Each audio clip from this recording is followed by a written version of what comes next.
नमस्कार। लक्ष्मण धारा education platform में आप सभी का स्वागत है। प्यारे साथियों, इस वीडियो के अंदर एनसीईआरटी कक्षा 12 भूगोल विषय के संदर्भ में बातचीत करेंगे, अर्थात ज्योग्राफी जो आपका सब्जेक्ट है उसकी बातचीत करने वाले हैं। तो सबसे पहले शुरुआत के अंदर अपन कक्षा 12 के भूगोल विषय के अंदर इस तरह की एक पुस्तक दिखती है जिसका आपका नाम जो है भारत लोग अर्थव्यवस्था। ठीक है, इसके बारे में बातचीत करेंगे। इसके अगर विषय सूची की बात करें तो इसके अंदर टोटल आपके 12 अध्याय हैं और जो वर्तमान के अंदर स्कूलें संचालित होती हैं और सत्र 2024-25 की बात करें तो इसमें थोड़ा बहुत चेंजेस हो सकता है, कुछ पाठ दिए होंगे या कुछ नहीं दिए होंगे, तो वो भी अपन इसमें बातचीत कर लेंगे। और ये जो क्लास है आपके कॉम्पिटिटिव एग्जाम की दृष्टि से और जो विद्यार्थी कक्षा 12 के अंदर पढ़ रहे हैं यानी अध्ययनरत हैं उनके लिए भी उपयोगी है। तो जो विद्यार्थी पढ़ रहे हैं उनके लिए कौन से पाठ उपयोगी रहेंगे और जो विद्यार्थी कॉम्पिटिटिव एग्जाम की तैयारी कर रहे हैं, किसी सरकारी भर्ती की तैयारी कर रहे हैं जिसमें आपकी कक्षा 12 का भूगोल जो है वो बहुत ही इंपॉर्टेंट है, तो आपके लिए कक्षा ये बहुत ही उपयोगी रहेगी और साथ में इसके नोट्स और वो सारी चीजें मिल जाएगी। तो पहले सामान्य जानकारी देख लेते हैं। तो जो प्रतियोगी परीक्षा की तैयारी कर रहे हैं छात्र, प्रतियोगी के लिए आपके ये सारी क्लासें होगी। जो प्रतियोगी परीक्षा की तैयारी करते हैं उनके लिए इसमें जो दे रखी है 1 से 12 तक सारे के सारे सब अध्याय जो है वो आपको पढ़ने हैं और अपन इस पे पढ़ेंगे। उसके बाद में अगर स्कूल एजुकेशन वालों की बात करें, जो विद्यार्थी कक्षा 12 के हैं उनके लिए बात करें तो उसके लिए थोड़ा सिलेबस देख लेते हैं। यानी कक्षा 12 के अंदर अगर 2024-25 के पैटर्न की बात करें तो इसके अंदर आपके बुक के अंदर टोटल 3 घंटे और 15 मिनट का पेपर होगा, जिसमें से 56 अंक के 56 अंक का पेपर आएगा और 14 अंक जो है वो आपके स्कूल से शतरंज के माध्यम से भेजे जाएंगे, यानी 70 अंक जो है वो आपके इस तरफ से मिलेंगे। और अगर प्रैक्टिकल की बात करें तो आपके 15 अंक का पेपर होगा और 15 नंबर के आपके जो वाइवा है या फिर जो आपकी फाइल है उससे रिलेटेड आपको मिलेंगे टोटल 30 नंबर, यानी यहाँ आपके टोटल 100 नंबर होंगे। वापस देख लीजिएगा, यानी आपके बुक से जो है 56 अंक का पेपर आएगा और 14 अंक जो है वो आपके स्कूल से भेजे जाएंगे, टोटल 70 नंबर। और प्रैक्टिकल की बात करें तो 15 अंक का आपके प्रश्न पत्र आएगा और प्लस 15 अंक जो है आपके फाइल और आपके जो वाइवा होंगे उसके, तो टोटल आपके 30 अंक का यहाँ पे जुगाड़ हो गया। अब ये जो आपके 56 अंक है, इस 56 अंक के अंदर आपके कक्षा 12 के भूगोल विषय के अंदर 2 पुस्तकें हैं। अपन मान लें भाग 1 और भाग 2, भाग 1 और भाग 2, इनमें से आपके 28 अंक के प्रश्न पूछे जाएंगे। यहां तक क्लियर। उसके बाद में आगे देखें, अभी अपन इस सीरीज के अंदर आपकी भारत लोग और अर्थव्यवस्था की बातचीत करेंगे, तो पहले आप टिक कर लीजिए आपकी पुस्तक जो पाठ्य पुस्तक है उसको ओपन करके। ठीक है, ये दोनों कक्षा दोनों जो मेरे साथी है जो पढ़ रहे हैं और जो कॉम्पिटिटिव एग्जाम की तैयारी कर रहे हैं उन सब के लिए उपयोगी रहेगी। तो एक बार अपन सिलेबस के बारे में देख रहे हैं तो थोड़ा जो विद्यार्थी कक्षा 12 में है वो इस सिलेबस को देख लें। आपकी इकाई 1 के अंदर पहला अध्याय है जिसका नाम है जनसंख्या घनत्व वृद्धि और संरचना का वितरण। ठीक है, 3 अंक के सवाल आएंगे। फिर मानव बस्तियां, 2 अंक के प्रश्न पूछे जाएंगे। फिर अध्याय 3 भूमि संसाधन, अध्याय 4 जल संसाधन, अध्याय 5 खनिज और ऊर्जा संसाधन, इसमें से 14 अंक के प्रश्न पूछे जाएंगे। उसके बारे में छठा भी आपके उसके अंतर्गत ही आएगा, तो खनिज वाला ये भी काफी इंपॉर्टेंट है। उसके बाद में इकाई 4 के अंदर अध्याय 7 आएगा परिवहन, तो इसमें से 4 अंक के सवाल है। अंतरराष्ट्रीय व्यापार, इसमें ये भी आपके इसी इकाई के अंतर्गत आएगा। फिर इकाई 5 की बात करें तो चयनित मुद्दे, ये पर्यावरण प्रदूषण वाला, जिसमें से 3 अंक के प्रश्न और मानचित्र से रिलेटेड 2 अंक के प्रश्न। तो ये जो मैंने अभी बताया, किसी विद्यार्थी ने अगर टिक नहीं लगाया अपनी किताब के अंदर तो टिक लगा लीजिए कि आपकी जो भारत लोग और अर्थव्यवस्था वाली जो किताब है उसमें से आपको ये पाठ पढ़ने हैं और इतने इसमें से अंक के प्रश्न पूछे जाएंगे। ठीक है, अब इससे आगे देखें तो आपके मन में सवाल आ रहा होगा कि ये जो ऑनलाइन क्लास है ये किन के लिए उपयोगी है। तो यह ऑनलाइन क्लास नंबर 1 पे सभी कक्षा 12 के विद्यार्थी जो भूगोल विषय के अंतर्गत है, यानी सभी कक्षा 12 के विद्यार्थियों के लिए उपयोगी है जो भूगोल विषय के छात्र है, यानी जिन्होंने भूगोल ले रखी। ठीक है। उसके बाद में वे सभी प्रतियोगी परीक्षा की तैयारी करने वाले मेरे साथी, उनके लिए भी ये बहुत बहुत उपयोगी है, क्योंकि आप कोई भी एग्जाम की तैयारी कर रहे हो तो उसमें से एनसीईआरटी का जीके के जो सवाल है वो पूछे जाते हैं। और उसके बाद में जो साथी भूगोल विषय को पढ़ाते हैं, जो अध्यापक गण है, उनके लिए भी उपयोगी है। ठीक है। और साथ ही इसमें क्या मिलेगा, आपको नोट्स मिलेंगे, एमसीक्यू सवाल मिलेंगे और वन लाइनर जीके मिलेंगे, जिनके माध्यम से आप बढ़िया अच्छी तरीके से अपनी तैयारी को मजबूत करें। तो इन सब के लिए आपको क्या करना होगा, ये YouTube चैनल जो है आपका, ये लक्ष्मण धारा एजुकेशन प्लेटफॉर्म, इसको सब्सक्राइब करना है। और आज अपन इस सीरीज में आपके पहले अध्याय की शुरुआत करेंगे, जिसका नाम है जनसंख्या, वितरण, घनत्व, वृद्धि और संगठन। यानी जनसंख्या जो है इसका वितरण किस तरीके से है, घनत्व क्या है, वृद्धि क्या है और संगठन क्या है, इसके बारे में बातचीत करने वाले हैं। ठीक है, तो चलिए शुरू करते हैं। ओके, आवाज वगैरह बिल्कुल क्लियर आ रही होगी, मैं एक बार चेक कर लेता हूँ। बिल्कुल ओके, ठीक है, कोई दिक्कत नहीं है। चलिए, तो चैप्टर 1 को बढ़िया अच्छे से शुरू करते हैं। और पहली हेडिंग जो है वो जनसंख्या की है। तो सामान्यतः अगर मैं आपसे पूछूं कि भाई जनसंख्या क्या होती है, तो आप कहेंगे कि सर जनसंख्या उसे कहेंगे जहां लोग रहते हैं, या फिर लोगों की संख्या को जनसंख्या कहेंगे। अगर अपन सामान्य अर्थ देखें, सामान्य अर्थ में क्या कहेंगे कि लोगों की संख्या, लोगों की संख्या जो है उसे क्या कहेंगे, जनसंख्या कहेंगे। यानी लोगों की संख्या को हम जनसंख्या कहेंगे। ठीक है, अब अपन नोट्स के अकॉर्डिंग देखते हैं कि जनसंख्या जो है इसका मतलब क्या है।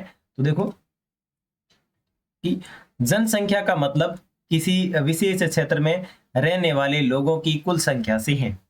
यह एक महत्वपूर्ण संख्या की मापदंड है, जिसका उपयोग विभिन्न सामाजिक और आर्थिक और पर्यावरणीय विश्लेषणों में किया जाता है। बिल्कुल अच्छे से समझते हैं कि ये प्रश्न आपको क्या कहने की कोशिश कर रहा है।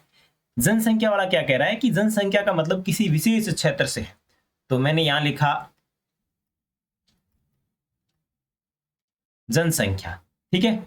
और जनसंख्या के अंदर क्या लिखा कि जनसंख्या का मतलब है किसी विशेष क्षेत्र से। मान लो ये एक विशेष क्षेत्र है जिसका नाम है ए, विशेष क्षेत्र है। और विशेष क्षेत्र में एक विशेष समय के दौरान, समय की बात करें 2011, और 2011 के समय में यहां जो है वो आपके 10 लाख लोग रहते थे। तो जनसंख्या की परिभाषा बन गई कि एक विशेष क्षेत्र यानी ए विशेष क्षेत्र हो गया, और एक विशेष समय यानी 2011 की जनगणना एक विशेष समय हो गया, और यहाँ लोगों की संख्या यानी कुल लोगों की संख्या कितनी थी, 10 लाख। यानी जनसंख्या का मतलब है किसी विशेष क्षेत्र में विशेष समय अवधि के दौरान रहने वाले लोगों की कुल संख्या को जनसंख्या कहते हैं। और जनसंख्या जो है एक इंपॉर्टेंट संख्या की मापदंड है, जिसके माध्यम से हम उपयोग के विभिन्न यानी सामाजिक, आर्थिक और पर्यावरणीय विश्लेषण आसानी से कर सकते हैं। उसके बाद में है कि भारत अपनी 121 करोड़ जनसंख्या के साथ चीन के बाद दूसरे स्थान पर सघनतम बसा हुआ देश है। तो बढ़िया आसानी से इधर देखो, अगर बात करें 2011 की जनगणना की, तो 2011 की जनगणना के अनुसार जो है पहले नंबर पर जो है वो आपका चीन है, दूसरे नंबर पर बात करें तो भारत है। और भारत की कुल जनसंख्या की बात करें तो 121 करोड़ लोग जो है वो भारत की जनसंख्या के अंतर्गत आते हैं 2011 की जनगणना के अनुसार।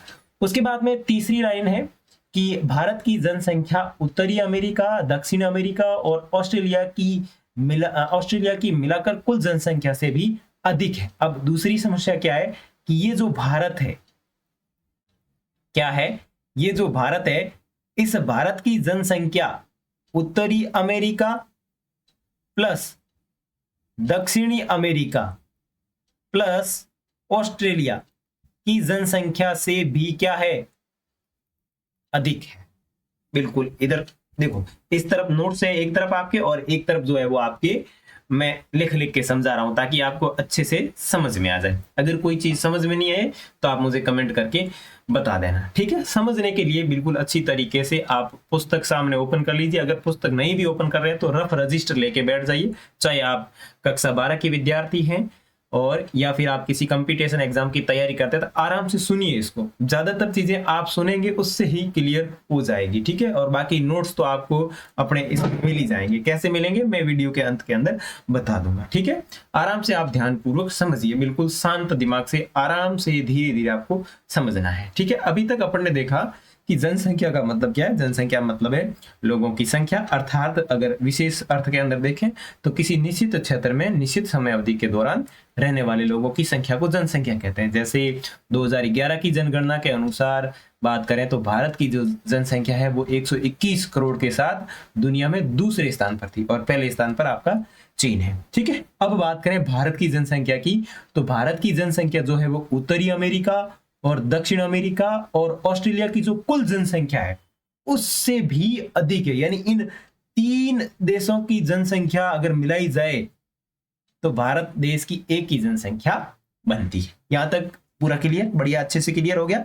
तो कमेंट में कर सकते हैं कि बिल्कुल सर यस, यहां तक अपने आसानी से क्लियर हो गया, हमारे को कोई समस्या नहीं है। उसके बाद में आगे देखें, जनसंख्या के आधार पर दुनिया के सबसे बड़े निम्नलिखित देश हैं। देखो, आपको पुस्तक पढ़ने की जरूरत नहीं है, चाहे आप बोर्ड के विद्यार्थी हैं किसी भी राज्य से, चाहे बिहार से, उत्तर प्रदेश से, किसी भी राज्य से आप देख रहे हैं, चाहे राजस्थान से, आपके बोर्ड के स्टूडेंट, अगर आप बोर्ड एग्जाम के स्टूडेंट है कक्षा 12 के, तो आपको पुस्तक उठा के देखने की जरूरत नहीं है, ये नोट्स ही आपके लिए काफी है, ठीक है। और उसके बाद में जो मेरे साथी कॉम्पिटिटिव एग्जाम की तैयारी कर रहे हैं उनके लिए तो ये नोट्स बिल्कुल ही रामबाण की तरह आपके काम करने वाले हैं।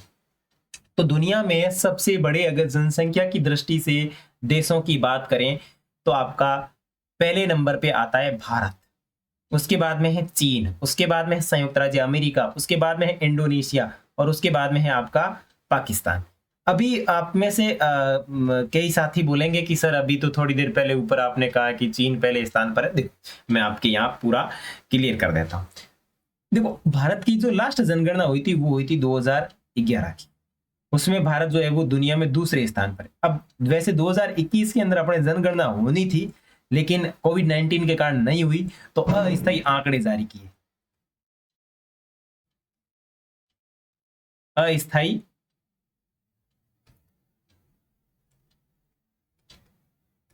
आंकड़े जारी किए गए, अस्थायी, ठीक है। तो इन अस्थायी आंकड़ों के आधार पर देखा जाए तो भारत वर्तमान समय में दुनिया के अंदर पहले स्थान पर है और दूसरे स्थान पर चीन है। लेकिन 2011 की जनगणना के अनुसार देखा जाए तो भारत जो है वो आपके दूसरे नंबर पे है और पहले स्थान पर आपका जो है वो चीन है, ठीक है ना।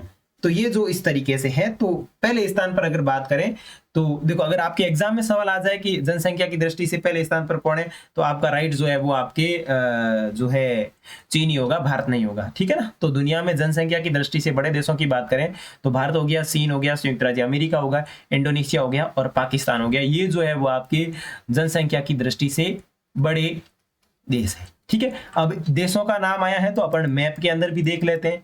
तो यहाँ स्थिति जो होगी वो होगी आपके भारत की, ठीक है। मैं यहाँ आपको दिखा रहा हूँ मैप के अंदर, ये जो स्थिति है वो भारत की है और यहाँ जो स्थिति हो जाएगी वो चीन की हो जाएगी, ठीक है। और ये जो है वो आपका संयुक्त राज्य अमेरिका हो जाएगा पूरा का पूरा, ठीक है। उसके बाद में यहाँ इस तरफ देखेंगे तो इस वाले क्षेत्र के अंदर आपका इंडोनेशिया हो जाएगा, ठीक है। और पाकिस्तान की बात करें तो आपको पता ही है, भारत के जस्ट इस क्षेत्र के अंदर जो है वो आपका पाकिस्तान, ये पाकिस्तान, ये इंडिया, ये आपका चीन, ये इंडोनेशिया और ये आपके यूएसए यानी संयुक्त राज्य अमेरिका। यहां तक क्लियर, कोई समस्या नहीं है, ठीक है। तो आराम से आगे बढ़ते हैं। तो जनसंख्या, मैं उम्मीद करता हूं जनसंख्या का जो बिंदु था वो आपके अच्छी तरीके से स्पष्ट हो गया। अब आगे आता है जनगणना, यानी अगर जनसंख्या है तो अपन जनगणना भी करेंगे। क्या करेंगे?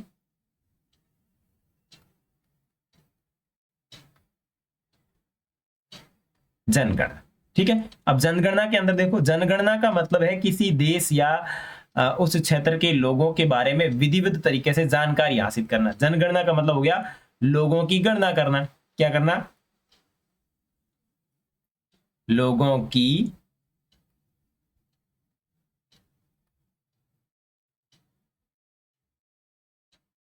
गणना करना। और लोगों की गणना किस तरीके से करना? विधिवत तरीके से, विधिवत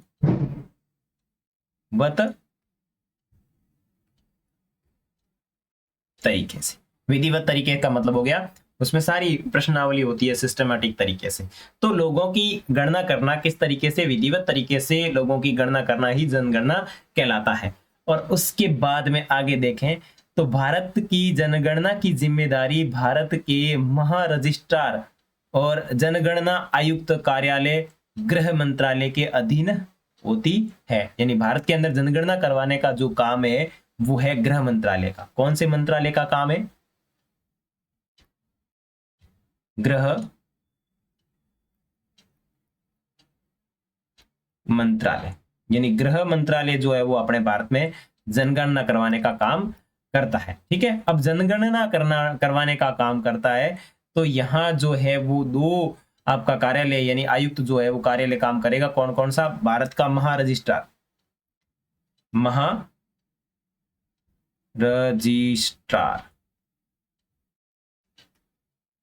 प्लस जनगणना आयुक्त।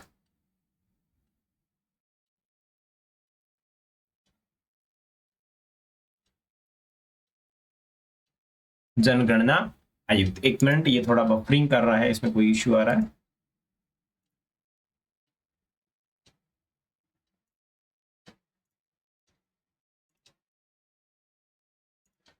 ओके, ठीक है। जनगणना आयुक्त जो है वो आपकी इसमें जनगणना करवाने का काम करता है। अब आगे देखें कि भारत में पहली जनगणना जो है वो 1872 के अंदर ब्रिटिश शासनकाल लॉर्ड मेयो के शासनकाल के अंदर आयोजित हुई थी। और उसके बाद में संपूर्ण पहली जनगणना की बात करें तो 1881 के अंदर लॉर्ड रिपिन के शासनकाल में आयोजित हुई थी। इधर ध्यान दो, कौन सी जनगणना की बात कर रहे हैं?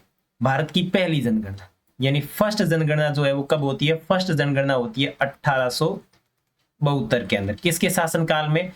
Lord Mayo. भारत के अंदर एक व्यक्ति है जिसका नाम है लॉर्ड मेयो। इस लॉर्ड मेयो के शासनकाल के अंदर ये इस तरीके की जनगणना होती है। ठीक है, उसके बाद में सेकंड जनगणना की बात करें तो सेकंड जनगणना जो होती है वो होती है 1881 के अंदर। कौन करवाता है? ये भी अंग्रेज अधिकारी है, एक अंग्रेज व्यक्ति है जिसका नाम है लॉर्ड रिपिन। ठीक है ना, लॉर्ड रिपिन करवाता है। और उसके बाद में लगातार भारत के अंदर जनगणना जो होती है वो 10 वर्ष की अवधि से आयोजित होती है। जैसे कि नोट्स के अंदर दिया हुआ है कि भारत में जनगणना प्रति 10 वर्ष के अंतराल से होती है। अभी तक वर्तमान के अंदर टोटल जो है वो आपकी 15 जनगणनाएं हो चुकी है। अंतिम जो है वो 2011 के अंदर हुई थी और अगली जनगणना 2021 के अंदर होनी थी, लेकिन कोविड-19 की महामारी की वजह से इसे स्थगित कर दिया गया। और आजादी के बाद पहली जनगणना 1951 में हुई थी और ये जनगणना 10 फरवरी 1951 में शुरू हुई और स्वतंत्र भारत की ये पहली जनगणना थी। और इस जनगणना के अंदर बात करें तो भारत की कुल जो जनसंख्या थी वो थी 36 करोड़। ठीक है, तो यहाँ जो ये आंकड़े हैं वो आपको थोड़े मद्देनजर रखने होंगे। कौन से आंकड़े मद्देनजर रखने होंगे? तो इसके अंदर देखो, महारजिस्ट्रार ऑफिस और जनगणना आयुक्त गृह मंत्रालय के तहत जनगणना करते हैं। पहली जनगणना 1872 लॉर्ड मेयो के शासनकाल में। उसके बाद में पहली संपूर्ण जनगणना 1881 लॉर्ड रिपिन के शासनकाल में। उसके बाद में भारत की जो जनगणना है प्रत्येक 10 वर्ष के अंतराल से होती है। टोटल अब तक 15 जनगणनाएं हो चुकी है। 2011 में अंतिम जनगणना हुई थी, अगली 2021 में होनी थी। कोविड-19 के कारण इसे स्थगित कर दिया गया। और आजादी के बाद पहली जनगणना 1951 के अंदर हुई थी जिसमें टोटल 36 करोड़ की जनसंख्या थी। अब अगर गृह मंत्रालय की बात आई है तो थोड़ा गृह मंत्रालय के बारे में जान लेते हैं। यहाँ जो आपको ये चित्र दिख रहा है, फोटो दिख रहा है, ये आपके गृह मंत्रालय का है। और यहाँ जो व्यक्ति दिख रहे हैं वो आपके गृह मंत्री है, गृह मंत्री है जिनका नाम क्या है? अमित शाह। ठीक है, अमित शाह जो है वो भारत में 31 मई 2019 से इसी पद के ऊपर बने हुए हैं और भारत के गृह मंत्री के रूप में जाने जाते हैं। उसके बाद में है कि जनगणना कौन करवाता है? तो जनगणना जो है वो गृह मंत्रालय के अधीन ही महारजिस्ट्रार और जनगणना आयुक्त जो है वो करवाने की जिम्मेदारी रखता है। वैसे जनगणना जो है वो आपकी संघ सूची का विषय है, तो आपने पॉलिटिकल साइंस के अंदर पढ़ा होगा। 3 प्रकार की विषय सूची होती है। एक तो होती है संघ सूची, उसके बाद में होती है राज्य सूची और राज्य सूची के बाद में होती है समवर्ती सूची। ठीक है, इसके अंदर केंद्र सरकार कानून बनाती है, इसके अंदर राज्य सरकार कानून बनाती है, इसके अंदर केंद्र और राज्य दोनों मिलकर कानून बनाते हैं। तो जनगणना जो है वो आपके संघ सूची का विषय है, लेकिन केंद्र और राज्य सरकारें संयुक्त रूप से इस प्रयास को अंजाम देती है, यानी दोनों मिलकर के इस कार्य को पूर्ण करते हैं। और भारत में वर्तमान के अंदर देखा जाए तो मृत्युंजय कुमार नारायण, मृत्युंजय कुमार नारायण जो है वो महा रजिस्ट्रार और जनगणना आयुक्त है, और इनका जो कार्यकाल जो है वो 4 अगस्त 2026 तक रहेगा। ठीक है, यहां तक मामला क्लियर।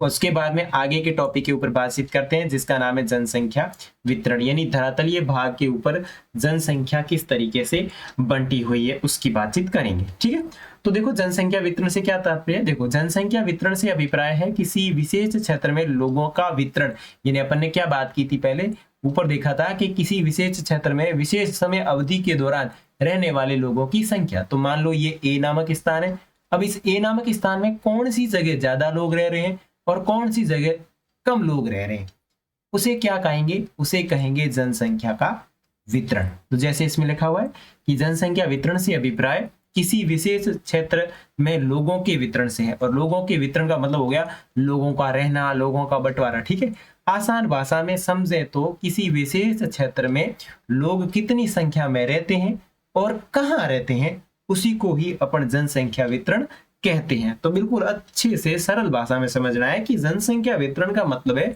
कि किसी विशेष क्षेत्र के अंदर लोग कितनी संख्या में रहते हैं, कहाँ रहते हैं और वहां पे ही क्यों रहते हैं, यही जो है वो आपका जनसंख्या वितरण है। जैसे कि देखा जाए कि उत्तर प्रदेश में सर्वाधिक जनसंख्या है, और इसके पश्चात महाराष्ट्र के अंदर है, और इसके पश्चात बिहार के अंदर है, और इसके पश्चात पश्चिम बंगाल के अंदर भारत के अंदर सर्वाधिक जनसंख्या है। तो पहले स्थान पर कौन है, यूपी। पहले स्थान पर कौन है, यूपी। यूपी के बाद में देखा जाए तो आपका है महाराष्ट्र। महाराष्ट्र के बाद में देखा जाए तो बिहार, और बिहार के बाद में देखा जाए तो पश्चिम बंगाल। ये जो है वो आपके जनसंख्या की दृष्टि से है। यूपी हो गया, महाराष्ट्र हो गया, और बिहार हो गया, और बिहार के बाद में पश्चिम बंगाल हो गया। ठीक है, तो इसमें देखें आगे देखते हैं इसके अंदर, और लिखते हैं। ठीक है, नेक्स्ट, विशाल आकार और विशाल जनसंख्या वाले राज्य क्षेत्र।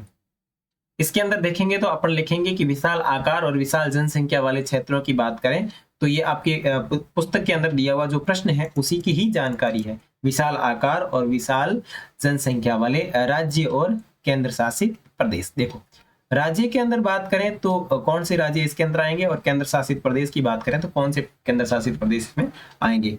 तो क्षेत्रफल के आधार पर बात करें तो देखो इसमें कि राजस्थान जिसका क्षेत्रफल 3,42,239 वर्ग किलोमीटर है, और केंद्र शासित प्रदेश की बात करें तो लद्दाख जिसका क्षेत्रफल 59,146 वर्ग किलोमीटर है। तो प्रश्न यही कह रहा है कि विशाल आकार और विशाल जनसंख्या वाले राज्य और केंद्र शासित प्रदेश। ठीक है, केंद्र शासित प्रदेश के अंदर देखा जाए तो सबसे बड़ा राज्य की बात करें तो आपका राजस्थान है, और सबसे बड़े केंद्र शासित प्रदेश की बात करें तो आपका लद्दाख है। ठीक है, उसके बाद में जनसंख्या के आधार पर बात करें तो उत्तर प्रदेश में सर्वाधिक जनसंख्या है, और केंद्र शासित प्रदेश की बात करें तो दिल्ली के अंदर सर्वाधिक जनसंख्या है। तो देखो ये तो हो गया क्षेत्रफल की दृष्टि से, और यहां अगर जनसंख्या की दृष्टि से बात करें तो यूपी, और इधर हो जाएगा दिल्ली। तो यहां आपको समझना होगा कि क्षेत्रफल में भले कितने ही बड़े हो, लेकिन जनसंख्या से उनका कोई लेना देना नहीं।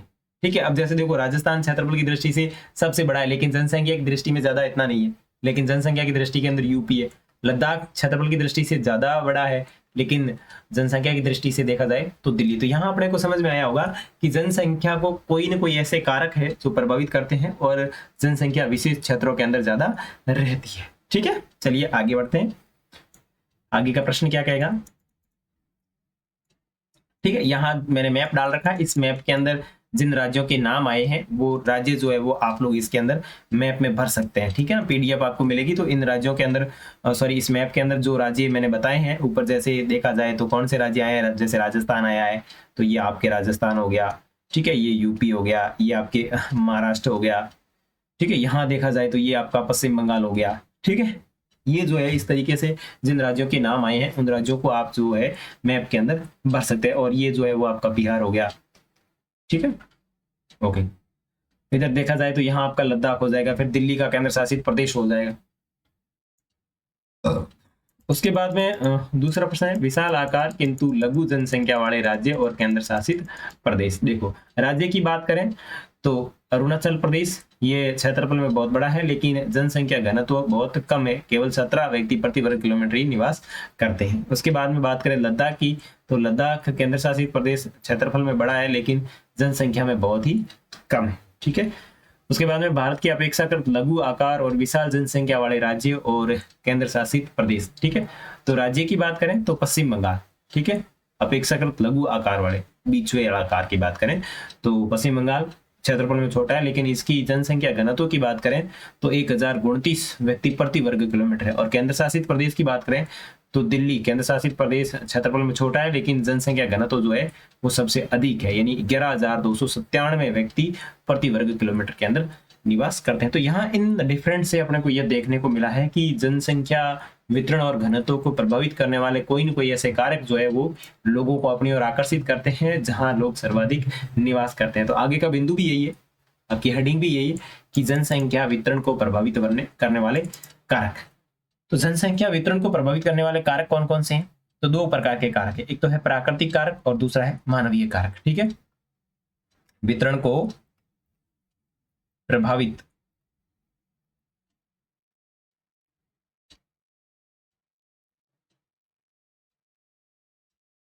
करने वाले कारक, दो प्रकार के कारक, एक तो प्राकृतिक है और दूसरा है मानवीय। यानी दो प्रकार के जो कारक है वो आपके इसको प्रभावित करते हैं, जनसंख्या को और जनसंख्या के वितरण को और जनसंख्या के घनत्व को। साथ में अपन घनत्व भी लिख देंगे। ठीक है, अब जिन राज्यों के मैंने नाम लिखे हैं ऊपर या जो राज्य इसके अंदर आए हैं उन राज्यों को आप ये जो पीडीएफ के अंदर आपको मैप मिल जाएंगे उन मैप के अंदर आसानी से भर दीजिएगा। ठीक है, चलिए आगे। अब प्राकृतिक कारक और मानवीय कारक के अंदर देखें तो प्राकृतिक कारक के अंदर सबसे पहला आता है वो है जलवायु। यानी अनुकूल जलवायु वाले क्षेत्र में क्या है, अनुकूल जलवायु वाले क्षेत्र में जनसंख्या घनत्व अधिक होगा, जैसे कि शीतोष्ण जलवायु वाले क्षेत्र, यानी ऐसे क्षेत्र जहां लोग जो है वो आसानी से रह सके या उनके सहने योग्य अगर जलवायु है, जलवायु उनके सहने योग्य अगर जलवायु है तो वहां जनसंख्या अधिक निवास करेगी। ठीक है ना, वहां पे जनसंख्या अधिक निवास करेगी। ठीक है, उसके बाद में आगे देखें तो जब इस वाले क्षेत्र के अंदर जो है सर्वाधिक जनसंख्या निवास करेगी, यानी जहां जलवायु उनको प्रभावित करती हो उसे कहते हैं जनसंख्या घनत्व। उसके बाद में है स्थलाकृति समतल भूमि वाले क्षेत्र जैसे कि नदी घाटियां अधिक जलवायु वाले क्षेत्र। अब स्थलाकृति के अंदर बात करें तो समतलीय जो भाग है यानी समतल भूमि वाले क्षेत्र जैसे कि नदी घाटियां हो गया, अधिक जनसंख्या वाले क्षेत्र हो गए। यानी स्थलाकृति में अगर समतल भाग की बात करें, समतल मैदानी क्षेत्र, समतल मैदानी क्षेत्र की बात करें तो वहां पे जो लोग हैं वो अधिक रहेंगे, ज्यादा जनसंख्या निवास करेगी। ठीक है, आगे बात करें मिट्टी की बात करें तो उपजाऊ मिट्टी वाले क्षेत्र कृषि के लिए उपयुक्त होते हैं जिससे जनसंख्या घनत्व बढ़ता है। अगर जनसंख्या घनत्व को प्रभावित करने वाले आगे कारक की बात करें तो वो है मिट्टी। ठीक है ना, मिट्टी जिस क्षेत्र के अंदर उपजाऊ होगी यानी मिट्टी जहां की उपजाऊ होगी उस क्षेत्र के अंदर जनसंख्या ज्यादा निवास करेगी और वहां जो है कृषि कार्य लोग अधिक करेंगे तो वहां का जनसंख्या घनत्व बढ़ जाएगा। उसके बाद में है प्राकृतिक कारक के अंदर जल, यानी संसाधन जल की उपलब्धता वाले क्षेत्र जैसे नदी के किनारे अधिक जनसंख्या निवास करना। यानी आपको पता है जल ही जीवन है, जिन क्षेत्र में जल आसानी से उपलब्ध हो जाता है तो लोग उस क्षेत्र के अंदर बसने को प्राथमिकता देंगे। उसके बाद में है खनिज, यानी संसाधन खनिज की उपलब्धता की बात करें तो जिन क्षेत्रों के अंदर खनिज आसानी से उपलब्ध हो जाते हैं तो वहां पे औद्योगिक विकास होगा, और औद्योगिक विकास के कारण ही जो है जनसंख्या उन क्षेत्रों में निवास करेगी ताकि उनको रोजगार मिल सके। और ये एक प्राकृतिक कारक हो गया जो जनसंख्या को प्रभावित करता है। ठीक है, अब उसके बाद में है आगे आपकी मानवीय कारक। तो मानवीय कारक के अंदर देखिए कि मानवीय कारक कौन कौन से हैं जो जनसंख्या को प्रभावित करते हैं। तो इसके अंदर सबसे पहला है आर्थिक कारक। अब इसके अंदर सबसे पहला जो है वो आर्थिक कारक है, और आर्थिक कारक के अंदर देखिए रोजगार के अवसर और औद्योगिक इकाइयां, वाणिज्यिक गतिविधियां जनसंख्या को आकर्षित करते हैं। यानी जिन क्षेत्रों के अंदर पैसे कमाने यानी आर्थिक कारक अच्छे हैं तो लोग उस क्षेत्र की तरफ आकर्षित होंगे। क्या होंगे? आकर्षित होंगे, तो लोग प्रभावित हुए। उसके बाद में सामाजिक कारक, शिक्षा, स्वास्थ्य सुविधाएं, जीवन स्तर अच्छा हो, इस तरीके की अगर कोई गतिविधि मिलती है जहाँ पे शिक्षा अच्छी क्वालिटी की है या स्वास्थ्य सुविधाएं बेटर क्वालिटी की है, जीवन स्तर अच्छा है, तो वहां पे लोग ऑटोमेटिकली जो है वो जाना पसंद करेंगे। तो ये भी एक कारक है जो जनसंख्या के वितरण को प्रभावित करता है। उसके बाद में है राजनीतिक कारक। अगर राजनीतिक कारक की बात करें तो स्थिर और सुरक्षित राजनीतिक वातावरण वाले क्षेत्र, अधिक जनसंख्या वाले क्षेत्र, यानी स्थिर और सुरक्षित राजनीतिक वाले जो क्षेत्र है वो अधिक जनसंख्या वाले क्षेत्र है। अगर किसी क्षेत्र के अंदर राजनीतिक उपद्रव नहीं होते हैं या कोई ऐसी गतिविधियां नहीं होती है जो मतलब लोगों को प्रतिकूल स्थिति में महसूस करवाए, ऐसा कुछ नहीं होता है, तो उन क्षेत्रों के अंदर लोग रहना पसंद करेंगे। उसके बाद में सांस्कृतिक कारक, यानी कल्चर से रिलेटेड। अगर संस्कृति और धार्मिक महत्व वाले जो स्थान, जैसे पुष्कर में चले जाओ, हरिद्वार में चले जाओ, या फिर जो मुस्लिम संप्रदाय के लोग जैसे अजमेर में चले जाओ या सऊदी अरब में चले जाओ, तो ऐसे स्थानों पर लोग अपने धर्म या अपनी संस्कृति को आकर्षित करेंगे या उसे अच्छा लगेगा कि हाँ हमारा धर्म है या हमारी संस्कृति है, तो वहां पे भी लोग रहने को प्राथमिकता देंगे। उसके बाद में आगे मैंने इसमें पिक्चर ऐड की है जिसके माध्यम से आप देख सकते हैं कि कौन कौन से कारक है, जैसे कि ये आपके जलवायु का हो गया, ये आपकी स्थलाकृति का हो गया, ये आपकी मृदा का हो गया, ये जल का हो गया, ये खनिज का हो गया, ये आर्थिक स्तर यानी जीडीपी, यानी अगर आर्थिक स्तर अच्छे हैं तो जीडीपी जो सकल घरेलू उत्पाद है वो अच्छा हो जाएगा। उसके बाद में आगे देखें तो ये सामाजिक गतिविधियां, ठीक है, जिसमें शिक्षा, स्वास्थ्य सुविधाएं, ठीक।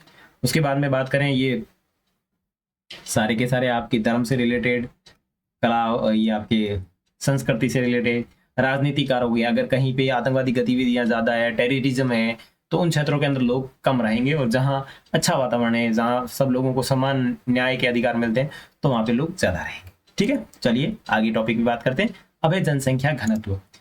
अब अपन ने जनसंख्या का वितरण देख लिया, और वितरण के बाद में अपन जनसंख्या वितरण और जनसंख्या घनत्व को प्रभावित करने वाले कारकों को देख लिए। अब आगे का टॉपिक है वो है आपका जनसंख्या घनत्व। अब जनसंख्या घनत्व का मतलब क्या है कि प्रत्येक वर्ग किलोमीटर में रहने वाले लोगों की संख्या को जनसंख्या घनत्व कहा जाता है। दूसरे शब्दों में कहें तो किसी देश के अंदर एक वर्ग किलोमीटर में रहने वाले लोगों की संख्या को उस देश का जनसंख्या घनत्व कहा जाता है, और जनसंख्या घनत्व मापने के लिए कुल जनसंख्या को कुल क्षेत्रफल से भाग दिया जाता है। सीधा सिंपल, ज्यादा कोई लोड वाली बात नहीं। टॉपिक जो है वो है घनत्व।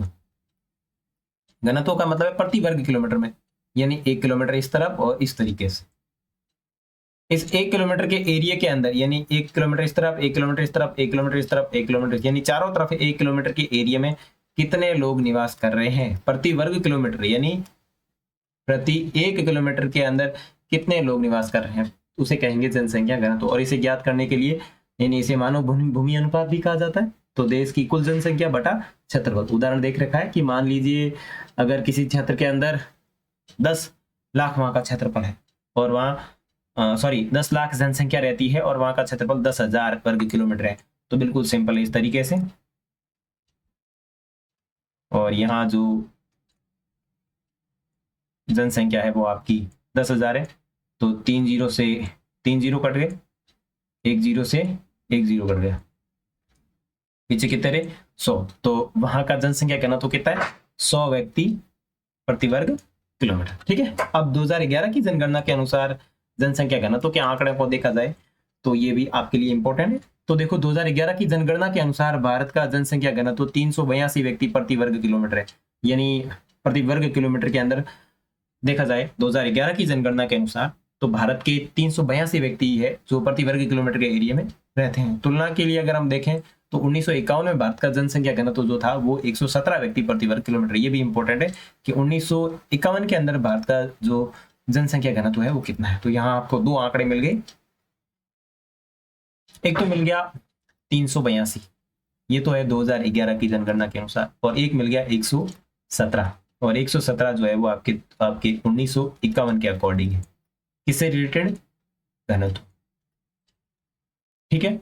अब है भारत में राज्यों के अनुसार जनसंख्या घनत्व। देखो भारत में सभी राज्य जो है वो अपनी उपस्थिति और विशाल जनसंख्या के आधार पर है, तो वहाँ अलग अलग तरीके से आपके जनसंख्या घनत्व वितरित है, और भारत के हर राज्य का जनसंख्या घनत्व अलग है। इसी के आधार पर भारतीय राज्यों को 3 श्रेणी के अंदर बांटा गया है जनसंख्या के घनत्व के आधार पर। और यहाँ इस मैप के अंदर आप देख सकते हैं कि किस तरीके से जो है जनसंख्या घनत्व को दर्शाया गया है, यानी कौन से क्षेत्र, यानी कौन से क्षेत्र के अंदर जनसंख्या घनत्व। देखो यहाँ लोग पास पास है, इसका मतलब यहाँ पे जनसंख्या घनत्व अधिक है, और इस क्षेत्र के अंदर लोगों के बीच में दूरी है, तो यहाँ जो लोग है वो यानी जनसंख्या घनत्व जो है आपके कम है, यहाँ और भी कम है। तो इन क्षेत्रों के अंदर जनसंख्या घनत्व कम है और इन क्षेत्रों के अंदर जनसंख्या घनत्व जो है ज्यादा है। ठीक है। और अपने यहाँ पे ऊपर देखा भी था कि प्रति वर्ग किलोमीटर के एरिया में जो लोग निवास करते हैं उसे अपन जनसंख्या घनत्व के नाम से जानते हैं। ठीक है।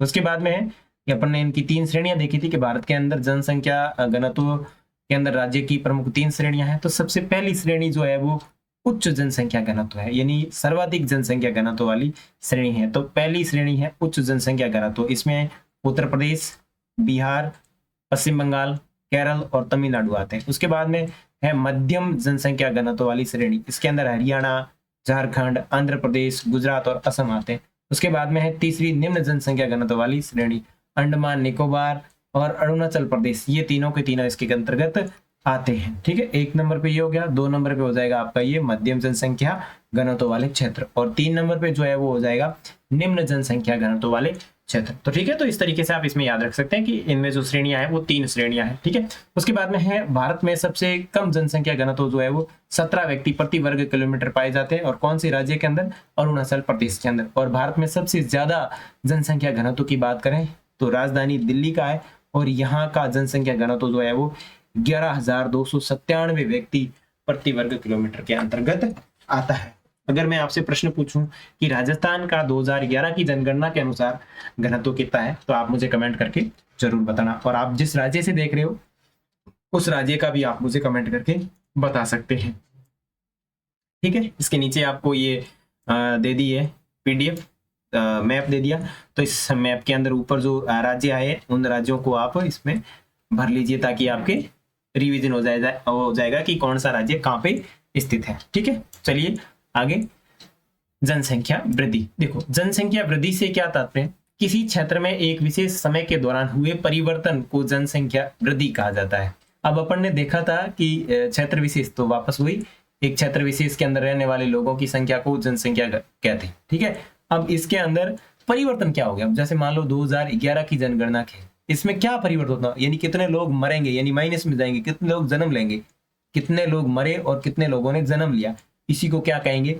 जनसंख्या की वृद्धि कहेंगे। तो ये लाइन क्या स्पष्ट कर रही है कि किसी क्षेत्र विशेष में एक समय के दौरान हुए जनसंख्या के परिवर्तन को जनसंख्या वृद्धि कहते हैं।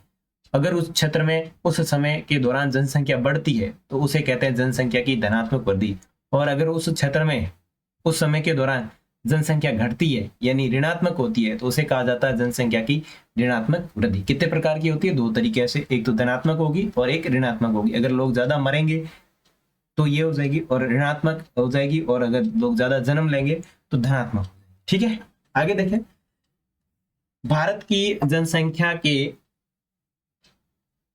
2 दशकीय और वार्षिक वृद्धि दर भारत की जनसंख्या के दोनों दशकीय और वार्षिक वृद्धि दर बहुत ही ऊंची है और समय के साथ नित्य बढ़ रही है। और भारत की जनसंख्या की वार्षिक वृद्धि दर देखी जाए तो 1.64% जो है वो आपकी भारत की वार्षिक वृद्धि दर है। अब धनात्मक जनसंख्या वृद्धि की बात करें तो अगर एक समय के दौरान किसी क्षेत्र में जनसंख्या बढ़ जाती है तो उसे धनात्मक वृद्धि कहा जाता है, और अगर एक समय के दौरान किसी क्षेत्र में जनसंख्या घट जाती है तो उसे ऋणात्मक वृद्धि के रूप में जाना जाता है। ठीक है, अब है जनसंख्या परिवर्तन के घटक। आगे की जो हेडिंग है वो है जनसंख्या परिवर्तन के घटक।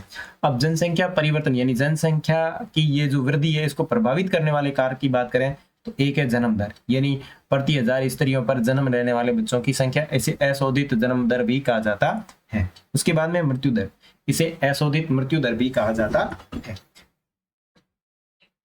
इसका मतलब है एक वर्ष के दौरान प्रति 1000 पुरुषों के ऊपर मरने वाले बच्चों की संख्या। और उसके बाद में प्रवास, यानी प्रवास का अर्थ है लोगों का एक स्थान से दूसरे स्थान पर स्थायी रूप से या दीर्घकालिक रूप से बसने के लिए जाना। और यह प्रक्रिया विभिन्न कारणों से हो सकती है, जैसे आर्थिक है, सामाजिक है, राजनीतिक है, सांस्कृतिक, किसी भी कारण से हो सकती है। तो हम थोड़ा इधर देख लेते हैं। जनसंख्या वृद्धि, अब देखो जनसंख्या वृद्धि को प्रभावित करने के लिए 3 घटक है। एक तो है जन्म दर, एक है मृत्यु दर, और आगे जो है वो आपका प्रवास है। थोड़ा सा बस इसको समझना है कि प्रवास किस तरीके से जनसंख्या को प्रभावित, वृद्धि दर को प्रभावित करता है। देखो प्रवास के 2 प्रकार होते हैं, एक तो होता है उत्त प्रवास और एक होता है आप्रवास। मान लो ये एक गांव है और इस गांव से शहर की तरफ लोग जाते हैं, चाहे रोजगार के लिए जाए, चाहे पढ़ने के लिए जाए। तो मान लो आपने गांव से शहर की तरफ पलायन किया, यानी आपने क्या किया, प्रवास किया। आप जिस शहर में गए उस जगह हुआ है आप्रवास, और आपने जिस गांव को छोड़ा वहां हुआ है उत्प्रवास। तो उत्प्रवास से जनसंख्या में क्या हो रहा है, ऋणात्मक हो रहा है, यानी यहाँ एक व्यक्ति कम हो गया। तो उत्प्रवास से उस क्षेत्र के अंदर कैसी वृद्धि हुई, ऋणात्मक वृद्धि हुई। और आप्रवास में यानी एक लोग बढ़ा है, यानी यहाँ प्लस हुआ है, तो इस क्षेत्र में कैसी वृद्धि हुई, धनात्मक। समझ में आ गया, यानी इस क्षेत्र के अंदर धनात्मक वृद्धि हुई और इस क्षेत्र के अंदर आपकी ऋणात्मक वृद्धि। तो इस तरीके से ये प्रवास जो है वो आपकी जनसंख्या को भी प्रभावित करता है। आगे है भारत में जनसंख्या की वृद्धि की अवस्थाएं। जैसे कि आप इसमें देख सकते हैं कि जनसंख्या वृद्धि का मतलब क्या हुआ, पहले एक व्यक्ति था, फिर इसके 3 हो गए, फिर 3 के इधर देखा जाए तो इसके 3 हो गए, फिर इसके 3-4 हो गए, फिर इसके ऐसे हो गए, फिर इस तरीके से ये जनसंख्या जो है लगातार बढ़ रही है। और ऋणात्मक की बात करें तो पहले जनसंख्या ज्यादा थी और फिर धीरे धीरे क्या हो रही है, कम हो रही है। अब इसके कम होने के पीछे क्या कारण हो सकते हैं, यानी या तो लोग उत्प्रवास कर गए होंगे या फिर लोग ज्यादा मर गए होंगे। ठीक है, उसके बाद में आगे है भारत में जनसंख्या वृद्धि की अवस्था। देखो अवस्था के अंदर प्रमुख 3 अवस्थाएं हैं जनसंख्या वृद्धि की, ये बहुत इंपॉर्टेंट है। 3 अवस्थाएं हैं। पहली अवस्था 1901 से लेकर के 1901 से लेकर के 1921 के बीच में, और ये कैसी वृद्धि है, स्थिर वृद्धि। इस दौर में भारत की जनसंख्या वृद्धि दर जो थी वो निम्न थी। 11 से 21 के दौर में भारत की जनसंख्या वृद्धि दर जो है वो ऋणात्मक दर्ज की गई, यानी इसके अंदर जो है वो ऋणात्मक जनसंख्या वृद्धि दर थी। इस दौर में भारत में जन्म दर और मृत्यु दर दोनों हो चुके थे, यानी लोग जन्म भी ज्यादा ले रहे थे और मर भी ज्यादा रहे थे। क्या चीज है, इस दौर के अंदर जनसंख्या वृद्धि दर निम्न थी। क्यों थी, क्योंकि यहाँ जनसंख्या जो है वो ऋणात्मक दर्ज की गई, क्योंकि अगर 2 लोग जन्म ले रहे हैं तो 2 वापस मर भी रहे हैं, तो बैलेंस बराबर है, इसलिए इसको क्या कहते हैं, स्थिर वृद्धि। ठीक है, जन्म और मृत्यु दर दोनों उच्च होने के कारण क्या थे, उस दौर में भारत में उपलब्ध स्वास्थ्य सुविधाएं, चिकित्सा सुविधाएं बिल्कुल निम्न दर्ज की गई, जिसकी वजह से लोग मृत्यु दर की ओर अधिक जा रहे थे। लोग अशिक्षित थे, जिसकी वजह से देश में जन्म दर उच्च थी, लेकिन भोजन और आधारभूत आवश्यकताओं की उपलब्धता नहीं होने के कारण वो लोग भी मर जाते थे, जिसकी वजह से जन्म और मृत्यु दोनों उच्च थे। देखो इसको सिंपल भाषा में क्या याद रखना है, यानी यहाँ जो जनसंख्या दर थी, 1 मिनट में इसको क्लीन करके आपको समझाता हूं। जनसंख्या वृद्धि दर की बात करें तो स्थिर, ठीक है, स्थिर यहाँ पे दर थी। बात करें जन्म दर और मृत्यु दर की, तो जन्म दर भी उच्च और मृत्यु दर भी उच्च। बच्चे अगर 4 जन्म ले रहे हैं तो किसी न किसी कारण से 4 मर भी रहे हैं। तो ऐसी स्थिति में यहाँ जनसंख्या दर जो दर्ज की गई, स्थिर दर्ज की गई। और यहाँ निम्न होने के कारण क्या है, निम्न होने के बहुत कारण है। पहला तो यह है कि चिकित्सा सुविधाएं थी नहीं, दूसरी यहाँ पे लोग ज्यादा शिक्षित थे नहीं, तीसरी, भोजन और आधारभूत सुविधाएं जो थी वो इतनी ज्यादा थी नहीं, इस कारण लोग ज्यादा मर रहे थे, इसलिए यहाँ पे दोनों ही ये उच्च थी और वृद्धि दर जो थी वो निम्न हो गई, स्थिर हो गई। ठीक है, उसके बाद में है द्वितीय अवस्था 1921 से 1951 तक। याद रखना ये इनका टाइमिंग जो डेट है वो याद रखना है, ये जो है वो 1901 से 1921। ठीक है, उसके बाद में आगे द्वितीय अवस्था जो है वो आपकी 1921 से 1951। ठीक है, 1921 टू 1951, यहाँ जो है वो निरंतर वृद्धि हो रही है, धीरे धीरे लोग जो है स्वास्थ्य सुविधाओं में सुधार कर रहे हैं और जनसंख्या वृद्धि दर निरंतर वृद्धि हुई। देखो इस दौर में भारत में स्थिर जनसंख्या वृद्धि दर हुई, इस दौर में पिछली अवस्था की तुलना में वृद्धि दर ज्यादा थी और ऐसा इसलिए हुआ क्योंकि देश में स्वास्थ्य सुविधाएं सुधरने लगी और देश में स्वस्थता सुविधा बड़ी हो जाने की वजह से मृत्यु दर धीरे धीरे नीचे होने लगी। तो इसमें पहले मृत्यु दर उच्च थी और समय के साथ में धीरे धीरे क्या होने लगी, निम्न होने लगी, क्योंकि धीरे धीरे सुविधाएं बढ़ने लगी तो लोग कम मरने लगे और जन्म दर समान बनी रही, जिस वजह से जनसंख्या वृद्धि दर तेजी से रही। तो जन्म दर समान बनी रही यानी जन्म लेने वाले बच्चे जो है वो अधिक होते गए और मरने वाले जो बच्चे हैं वो कम होते गए, यानी मर्द कम रहे थे और जन्म अधिक ले रहे थे, तो इसलिए क्या हो गई, वृद्धि दर धीरे धीरे बढ़ने लगी। उसके बाद में है तृतीय अवस्था। तृतीय अवस्था जो है वो आपके 1951 से 1981 के बीच तक की आती है और इसे तीव्र वृद्धि दर कहा जाता है, यानी इस दौर के अंदर भारत में जनसंख्या का तीव्र विस्फोट हुआ था। ठीक है, अन्य शब्दों में कहा जाए तो इस दौर के अंदर भारत की जनसंख्या वृद्धि दर बहुत ही तीव्र गति से बढ़ी थी। ऐसा इसलिए हुआ क्योंकि स्वास्थ्य सुविधाओं में सुधार हुआ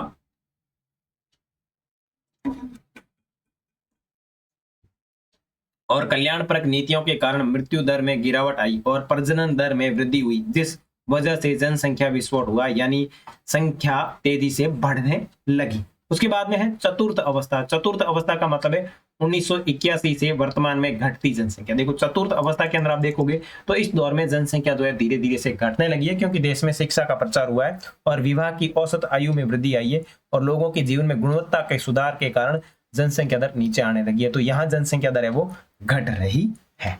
ठीक है, आगे बढ़े, आगे देखें तो जनसंख्या वृद्धि में क्षेत्रीय विभिन्नता है। तो देखो भारत के प्रत्येक राज्य में जनसंख्या वृद्धि दर अलग अलग है, जैसे कि केरल, कर्नाटक, तमिलनाडु और आंध्र प्रदेश के अंदर जनसंख्या वृद्धि दर काफी कम है। कौन से राज्यों के अंदर कम है? केरल, कर्नाटक, तमिलनाडु, आंध्र प्रदेश में सबसे कम है, जबकि अन्य राज्यों में जनसंख्या वृद्धि दर उच्च है। इसका मुख्य कारण है कि भारत के अलग अलग राज्यों में उपलब्ध सुविधाओं में विभिन्नता, शिक्षा के स्तर में विभिन्नता, सांस्कृतिक विभिन्नता आदि बहुत सारे कारक है, जिसकी वजह से सभी राज्यों में जनसंख्या वृद्धि दर अलग अलग है। जैसे केरल सबसे ज्यादा शिक्षित राज्य है, तो वहां पे वापस देखा जाए तो जनसंख्या वृद्धि दर भी बहुत कम है। ठीक है, तो ये आप इसके अंदर पढ़ सकते हैं। उसके बाद में किशोरों का संबंध और समाज के समक्ष अनेक चुनौतियां। ठीक है, अब समाज के समक्ष उनकी क्या चुनौतियां हैं, तो कुछ विभाग की निम्न आयु। अब इसमें क्या होता है कि किशोर जो है वो समाज के साथ में किस तरीके की चुनौतियों का सामना करते हैं, तो विवाह की निम्न आयु हो जाती है, यदि छोटी उम्र के अंदर विवाह कर दिया जाता है। अनपढ़ होते हैं, विशेषतः स्त्री अनपढ़ होती है, तब भी युवाओं की समस्या होती है। विद्यालय की वितरता सातर, यानी स्कूल ड्रॉप आउट कर देते हैं तो बाद में उनको समस्या होती है। पोषण की ग्राह्यता होती है। किशोरी माताओं में उच्च मातृ मृत्यु दर होता है। ठीक है, एड्स से संबंधित समस्या होती है। शारीरिक मानसिकता हो गई, अपंगता हो गई, औसत दुरुपयोग यानी कोई नशा सीख लेते हैं, मदिरा सेवन या किशोर अपराध करना, ऐसी बहुत सारी गतिविधियां जिसकी वजह से किशोर जो है वो समाज के साथ में चुनौतियों को उभर करके अपना जीवन यापन करता है। तो ऐसी स्थिति के अंदर भारत ने क्या किया, एक प्रोग्राम चलाया भारत सरकार द्वारा आयोजित राष्ट्रीय युवा नीति 2014, यानी राष्ट्रीय युवा नीति यानी NYP, नेशनल यंग पॉलिसी 2014 फरवरी 2014 में इसे लागू किया गया, जो भारत के युवाओं के लिए एक समग्र दूरदृष्टि प्रस्ताव रखती है। देश के युवाओं को अपनी पूरी क्षमता का उपयोग करने के लिए सक्षम बनाना और उनके द्वारा भारत को राष्ट्रों के समूह में अपना उचित स्थान प्राप्त करने में सक्षम बनाना। और राष्ट्रीय युवा नीति के अंदर 15 से 29 वर्ष के आयु वर्ग को शामिल किया जाता है। ये बहुत इंपॉर्टेंट है। इसमें जो आयु वर्ग जो है वो आपके 15 से 29 वर्ग का आयु वर्ग जो है इसमें शामिल होगा, और यानी ये युवाओं को परिभाषित करती है। तो यहाँ प्रश्न ये हो गया कि राष्ट्रीय युवा नीति के अंदर कौन से आयु वर्ग के युवाओं को परिभाषित किया जाता है, संबोधित किया जाता है या सम्मिलित किया जाता है, तो 15 से 29 साल के जो है वो इसमें शामिल होंगे। भारत सरकार ने 2015 के अंदर एक कौशल विकास तथा उद्यमिता के लिए नीति बनाई, जिसका उद्देश्य देश भर में ही हो रही कौशल से संबंधित गतिविधियों के लिए एक रूपरेखा प्रदान करता है। साथ ही युवा व किशोरों के विकास पर बल देता है, युवाओं में देशभक्ति की भावना पैदा करता है, युवाओं को उत्तरदायित्व का महत्व सिखाना होता है और युवाओं के गुणों में वृद्धि करना होता है। ठीक है, तो इस तरीके से ये प्रोग्राम जो होता है इसके अंतर्गत इससे रिलेटेड है कि युवाओं में देश की भावना बढ़ाना, युवाओं में उत्तरदायित्व कार्य सिखाना, ये जो है वो आपके राष्ट्रीय युवा नीति से संबंधित है। ठीक है, चलिए आगे देखते हैं। ये आपकी PMMKY का फोटो हो गया। प्रधानमंत्री कौशल विकास योजना चलाई गई थी जिसके अंदर बहुत सारे युवाओं को रोजगार भी मिला था। ठीक है, आगे है जनसंख्या संगठन। ठीक है, जनसंख्या संगठन का मतलब क्या है? जनसंख्या संगठन यानी जनसंख्या भूगोल के अंतर्गत अध्ययन क्षेत्र का एक सुस्पष्ट क्षेत्र जिसमें आयु व लिंग का विश्लेषण, निवास स्थान, मानव जाति लक्षण, जनजातीय, भाषा, धर्म, वैवाहिक स्थिति, साक्षरता और शिक्षा, व्यवसाय विशेषता आदि का अध्ययन किया जाता है। इस खंड में ग्रामीण नगरीय विशेषताओं में भाषा, धर्म और व्यवसाय के प्रतिरूपों के संदर्भ में भारत की जनसंख्या के संगठन की विवेचना की जाती है। संगठन का मतलब हो गया सारे क्षेत्र, यानी कौन सी जनजाति के लोग कितने रहते हैं, कौन से धर्म के लोग कितने रहते हैं, कौन से स्थिति में कितने लोगों ने विवाह कर रखा है, कौन से लोग पढ़े लिखे हैं, कौन से लोग पढ़े लिखे नहीं है, इस तरीके के आधार मान करके जिनका अध्ययन किया जाता है उसे कहा जाता है जनसंख्या संगठन। आगे है ग्रामीण नगरीय संगठन। भारत में जनसंख्या रहने के स्थान पर इसके प्रमुख रूप से दो भाग है, एक तो है ग्रामीण जनसंख्या और दूसरा है नगरीय जनसंख्या। देखो जैसे कि चित्र में दिख रहा है, ग्रामीण जनसंख्या इस तरीके से रहती है और शहरी जनसंख्या यानी अर्बन और रूरल। अर्बन जो है वो आपके शहरी वाला क्षेत्र है जहाँ बड़े बड़े फैक्ट्रियां बनी होती है, बड़ी बड़ी बिल्डिंगें बनी होती है। ठीक है, अब आगे कुछ महत्वपूर्ण आंकड़े। क्या आप जानते हैं कि 2011 की जनगणना के अनुसार भारत में 6,40,867 गांव थे। फिर भी पूरे देश में ग्रामीण जनसंख्या वितरण समान नहीं है। आपने ध्यान दिया होगा कि बिहार और सिक्किम जैसे राज्यों में ग्रामीण जनसंख्या का प्रतिशत बहुत ही अधिक है, ध्यान रखना।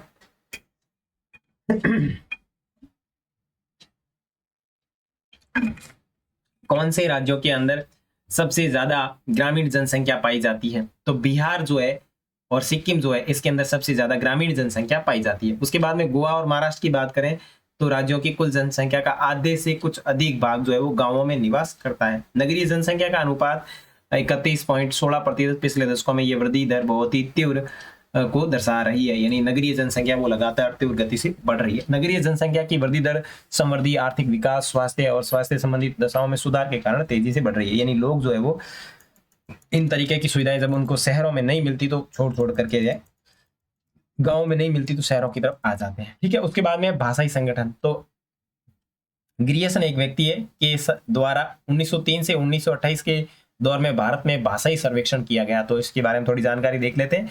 जॉर्ज अब्राहम ग्रियर्सन अंग्रेज के जमाने में एक कर्मचारी था जिसे इंडियन सिविल सर्विस के पद पर रखा हुआ था और इसने भारत के अंदर एक भारतीय भाषाओं का सर्वेक्षण किया था और ये भारत का पहला भाषा वैज्ञानिक था। इस सर्वेक्षण के अनुसार उस दौर के अंदर 189 भाषाएं थी और 544 बोलियां थी और भारत में हिंदी बोलने वाले लोगों का प्रतिशत सबसे ज्यादा था,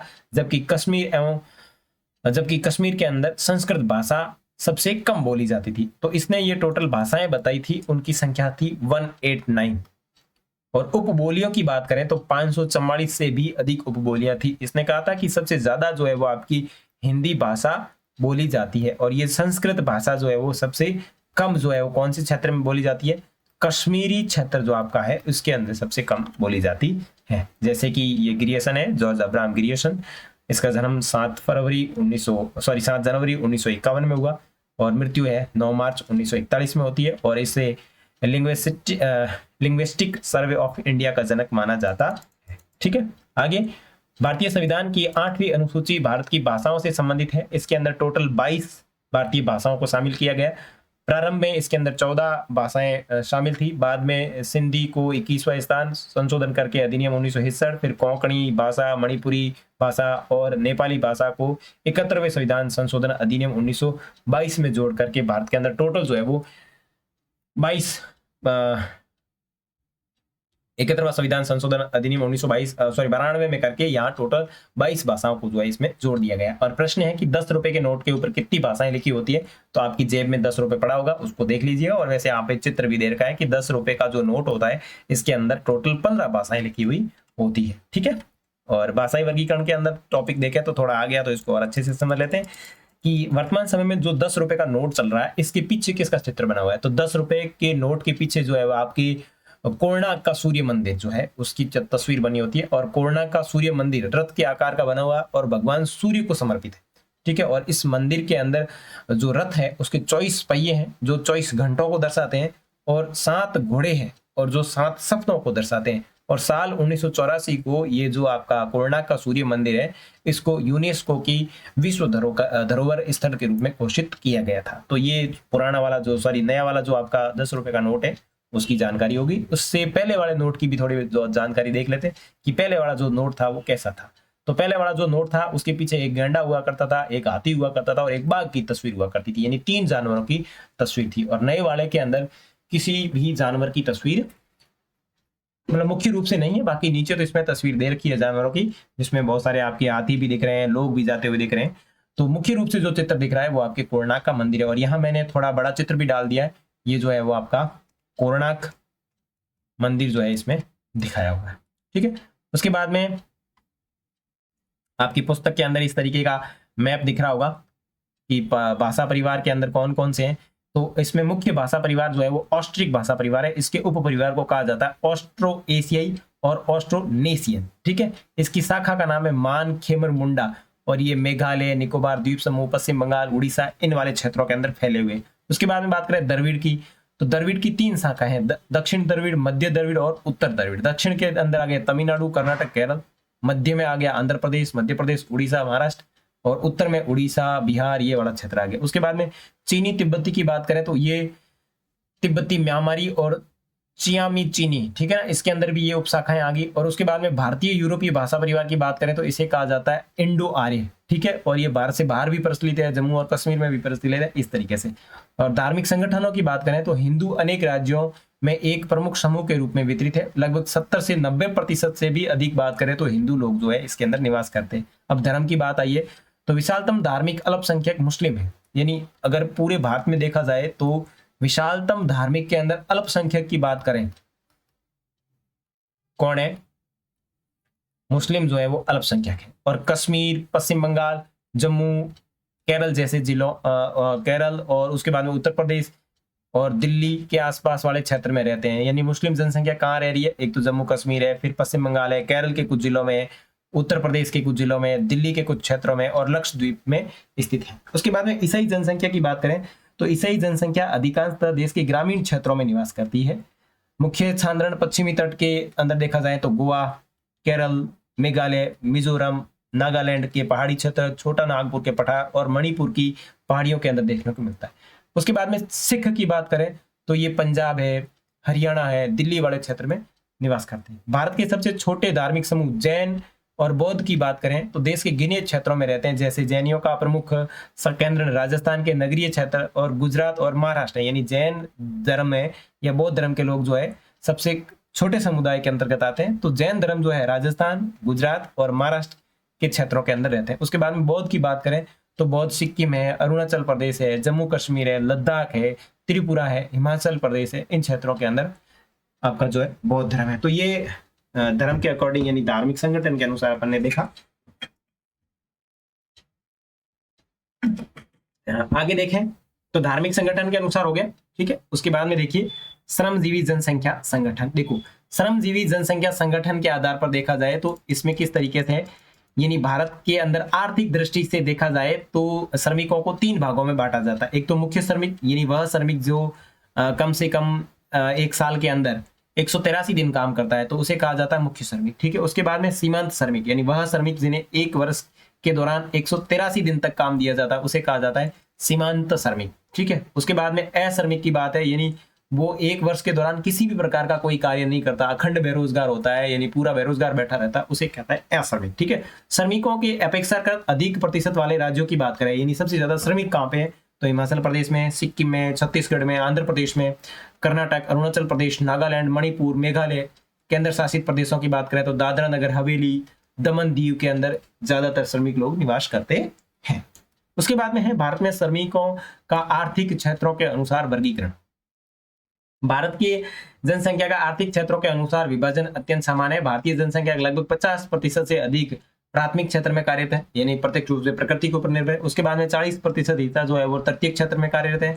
उसके बाद में 3.8 हिस्सा जो है वो द्वितीय क्षेत्र में कार्यरत है। उसके बाद में बेटी बचाओ बेटी पढ़ाओ सामाजिक अभियान के द्वारा जेंडर के प्रति संवेदनशीलता को किस तरीके से बढ़ावा मिला है, इसकी बात करें तो समाज का विभाजन पुरुष और महिला और ट्रांसजेंडर में प्राकृतिक और जैविक रूप से माना जाता है, यानी इनको आधार मानकर अपन समाज का बंटवारा करते हैं। लेकिन वास्तव में समाज सबके लिए अलग अलग भूमिका निर्धारित करता है और ये भूमिकाएं फिर से समाज संस्थाओं को सुदृढ़ बना देती है, जिसके फलस्वरूप ये जैविक विभिन्नताएं सामाजिक भेदभाव, अलगाव तथा बहिष्कार का आधार बन जाती है। जनसंख्या का बहिष्करण किसी भी विकासशील और सभ्य समाज के लिए गंभीर समस्या है, यानी जनसंख्या आपस में अगर बहिष्करण करती रहती है कि भाई तू स्त्री है, तू पुरुष है, तू ट्रांसजेंडर है, अगर इस तरीके से करेगी तो उसका समाज के ऊपर प्रभाव पड़ेगा और समाज के अंदर बहिष्करण की भावना होगी। बहिष्करण की भावना होगी तो लोग आपस में लड़ेंगे और आपस में लड़ेंगे तो उसका प्रभाव जो है विकासशील देश के ऊपर पड़ेगा। ये गंभीर समस्या हो सकती है और यह एक वैश्विक चुनौती है जिससे संयुक्त राष्ट्र संघ विकास कार्यक्रम ने भी संज्ञान में लिया है। यानी ये ट्रांसजेंडर वाली जो समस्या है, बहिष्करण वाली जो समस्या है, इसको संज्ञान में यूएनडीपी जो आपका संयुक्त राष्ट्र विकास कार्यक्रम है उसने भी लिया। और यूएनडीपी के अनुसार विकास में सभी जेंडर सम्मिलित नहीं है, ऐसा विकास लुप्त प्राय। और विकास ने यूएनडीपी ने कहा है कि अगर विकास के अंदर सभी जेंडर सम्मिलित नहीं है तो ऐसा विकास जो है वो लुप्त प्राय है। कब कहा? 1995 के अंदर कहा था कि भाई साहब अगर कोई विकास कर रहे हो आप और उसके अंदर सभी जेंडर सम्मिलित नहीं है तो आपका विकास लुप्त प्राय है। इसी उद्देश्य से भारत के अंदर जो जेंडर असमानता थी उसको दूर करने के लिए भारत में बेटी बचाओ बेटी पढ़ाओ अभियान भी जरूर किया गया। ठीक है, जैसे कि अपन देख लेते हैं इसमें कि सामान्य जन में किसी भी प्रकार का भेदभाव और विशेष रूप से जेंडर के आधार पर भेदभाव मानवता के प्रति अपराध है और भारत सरकार ने इन सभी को संज्ञान में लेते हुए और इसके दुष्प्रभावों को ध्यान में रखते हुए राष्ट्रीय स्तर पर बेटी बचाओ बेटी पढ़ाओ सामाजिक अभियान की शुरुआत की थी। और ये बेटी बचाओ बेटी पढ़ाओ अभियान सामाजिक अभियान जो है वो 22 जनवरी 2015 को पानीपत हरियाणा से शुरू किया गया था। ठीक है, उसके बाद में आपके अदर इंपोर्टेंट की पॉइंट देख लेते हैं कि भारत की जनसंख्या वार्षिक दर कितनी है? 1.64%। 2011 में भारत की दशकीय वृद्धि दर की बात करें तो 17.72। और भारत में जनगणना कब हुई बताओ? ऑप्शन में आप पहले प्रश्न का ऑप्शन क्या है कमेंट करके बताना। उसके बाद में दूसरा प्रश्न है भारत में नियमित जनगणना कब हुई? इसका भी आप मेरे को कमेंट करके बताओगे। तीसरा है भारत में नियमित जनगणना की शुरुआत किसके द्वारा की गई? ये भी कमेंट में बताओगे। और चौथा है श्रम की प्रतिभागिता दर क्या होती है? यानी कुल जनसंख्या में कार्यरत जनसंख्या के अनुपात को श्रम की प्रतिभागिता दर कहते हैं। यानी आपकी टोटल जो जनसंख्या है उसमें कितने लोग काम कर रहे हैं, कौन सी जनसंख्या काम कर रही है, उसे कहा जाता है श्रम की प्रतिभागिता। ठीक है, और व्यवसायी संवर्ग की बात करें तो 2011 की जनगणना ने भारत की श्रमजीवी जनसंख्या के अंदर प्रमुख रूप से 4 वर्गों को शामिल किया है। यानी काम करने वाले लोग, कृषक मजदूर, घरेलू औद्योगिक श्रमिक और अन्य श्रमिक जो है वो आपकी एक प्रकार से श्रम की प्रतिभागिता या श्रमजीवी जनसंख्या है। उसके बाद में कायिक जनसंख्या घनत्व की बात करें तो कायिक घनत्व की बात करें तो इसका अर्थ है किसी क्षेत्र की जनसंख्या का उस क्षेत्र की कृषि योग्य भूमि के प्रति इकाई घनत्व। इसे निम्नलिखित सूत्र से ज्ञात किया जा सकता है, यानी कुल जनसंख्या और कृषि योग्य भूमि का क्षेत्रफल। उसका यह माप बताते हैं कि कृषि क्षेत्र में कृषि योग्य भूमि पर कितनी जनसंख्या निर्भर है, यानी कृषि योग्य जो भूमि है उसके ऊपर कितने लोग निर्भर हैं। उच्च कायिक घनत्व का मतलब है कि कृषि योग्य भूमि पर अधिक जनसंख्या दबाव है जो संसाधनों की उपलब्धता और कृषि उत्पादकता पर प्रभाव डाल सकता है। और कृषि घनत्व का अर्थ है कि किसी क्षेत्र में कृषि योग्य भूमि पर रहने वाले कृषकों की संख्या। इसे निम्नलिखित सूत्र से ज्ञात किया जा सकता है कि कुल कृषक जनसंख्या बटा कुल कृषि योग्य जनसंख्या। और ये माप बताता है कि कृषि योग्य भूमि पर कितने कृषक निर्भर है। और उच्च कृषिकीय घनत्व का मतलब है कि कृषि योग्य भूमि पर अधिक कृषकों का दबाव है जो कृषि उत्पादन और संसाधन की उपलब्धता पर प्रभाव डाल सकता है। ठीक है, इसी के साथ आपका ये जो चैप्टर है वो कंप्लीट होता है। और अगर चीजें आपको अच्छी लगी है तो आप इस चैनल को सब्सक्राइब करिए और साथ ही साथ बेल आइकन को प्रेस कर दीजिए ताकि आपको अगली वीडियो की नोटिफिकेशन मिल जाए। अब अगली वीडियो के अंदर हम जो है इसी चीज का रिवीजन करते हुए आगे नेक्स्ट जो आपका अध्याय 2 है उसकी बातचीत करेंगे। और जैसे जैसे अपने को टाइम मिलेगा तो अपन इसके अंदर एमसीक्यू क्लास भी देखेंगे और वन लाइनर भी देखेंगे। तो अपन पहले रिवीजन करेंगे, रिवीजन के बाद में एमसीक्यू देखेंगे, फिर वन लाइनर देखेंगे और उसके बाद में आपका जो चैप्टर 2 है उसको देखेंगे। साथ ही साथ इस पीडीएफ की आपको अगर इस पूरी नोट्स की पीडीएफ चाहिए तो मैं आपको टेलीग्राम का लिंक जो है वो नीचे कमेंट सेक्शन में दे दूंगा, आप वहां से इसको डाउनलोड कर लेना। ठीक है, मिलेंगे अगले वीडियो में, तब तक के लिए बाय बाय।